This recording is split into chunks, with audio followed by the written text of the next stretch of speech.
নবী হইলা রাতুত তরিক, রাস্তা দেখাইবার মালিক।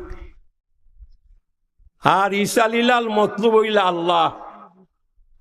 আল্লাহ তাআলায় বালা জানুন সে সঠিক রাস্তা তুটিয়া বেহেশতি হইতে পারবো, এটা আল্লাহর জানানি না জানা নাই। জীবনের প্রতি ক্ষেত্রে রসুল রে পুরাপুরি অনুসরণ করতে হইব। রসুল যেভাবে চলার জন্য আমাদের বলছেন, নির্দেশ প্রদান করছেন, এইভাবে আমাদের চলতে হইব। আর যে সমস্ত কাজ করার থেকে নিষেধ করছেন, এই সমস্ত কাজ আমরা আর বর্জন করতে হইব। কথা ঠিক নি না ওটাই? এই জন্য আসুন আমরা নবীরে পুরাপুরি অনুসরণ করার চেষ্টা করি। নবীরে যদি অনুসরণ না করা যায়, গন্তব্যস্থান বেহেশত পৌঁছার সম্ভব হইত নাই।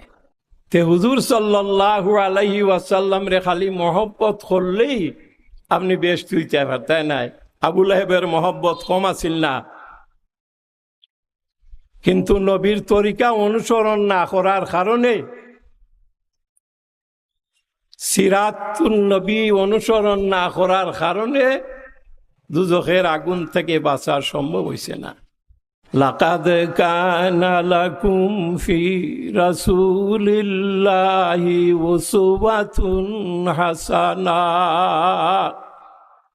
আমাদের আদর্শ, আমাদের নমুনা, আমাদের মডেল মুহাম্মদুর রাসূলুল্লাহ সাল্লাল্লাহু আলাইহি ওয়াসাল্লাম।